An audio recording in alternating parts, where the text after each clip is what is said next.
Ministry of information and broadcasting government of ইণ্ডিয়াৰ ফালৰ পৰা আমাৰ PIB গুৱাহাটী তেখেতৰ ফালৰ পৰা আমাৰ NTPC বঙাইগাঁও কোলাবৰেশ্যনত ভাৰত চৰকাৰৰ 11 বছৰীয়া যিখিনি কাৰ্যকাল ইয়াত অহা 2047 চনৰ বিকশিত ভাৰত এইটো আমি কেনেকৈ পাব পাৰোঁ বা চৰকাৰে কি কি আঁচনি লৈছে সেই আঁচনিৰ বিষয়ে প্ৰেছ ইনফৰমেশ্যন ব্যুৰো গুৱাহাটীয়ে তেখেতসকলে বিভিন্ন জাগাত এই প্ৰগ্ৰামটো কৰিছে। সেইটো হ'ল আমাৰ মিডিয়া পাৰ্চনসকলৰ লগত বা প্ৰেছ ক্লাবৰ লগতেই বাৰ্তালাপ এটা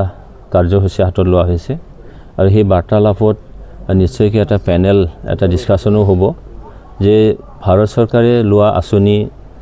সেই আঁচনিৰ দ্বাৰা কেনেকৈ অহা 2047 চনলৈকে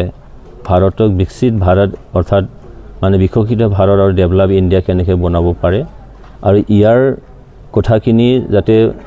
আমাৰ জনসাধাৰণলৈ কেনেকৈ লৈ যাব পাৰে এইখিনিৰ কাৰণে এই কাৰ্যসূচীটো লোৱা হৈছে। মই ইয়ালৈ আহি নতে আনন্দিত লাগিছে কিয়নো মিডিয়া হ'ল আমাৰ 4 pillar one of the 4 pillars. তো মিডিয়া যোগেদি চৰকাৰৰ আঁচনিবোৰ বা চৰকাৰে লোৱা যিখিনি কাম কাজ চৰকাৰৰ যিখিনি আঁচনি সেই আঁচনিটো কিমান গুৰুত্বপূৰ্ণ এই গোটেই কথাখিনি যিহেতু মিডিয়াই মানে পাব্লিক আৰু গভৰ্ণমেণ্ট ইয়াৰ মাজত এটা ব্ৰিজ হৈ তেওঁলোকে কাম কৰে। তাৰ কাৰণে আজি এই আলোচনাৰ যোগেদি নিশ্চয়কৈ ভাৰত চৰকাৰৰ লোৱা আঁচনিখিনি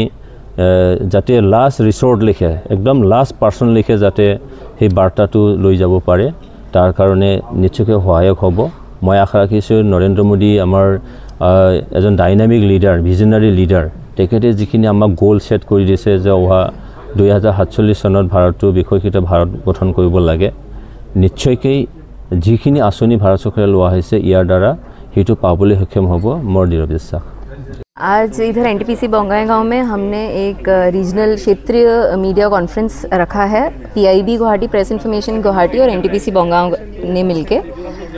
ये 11 साल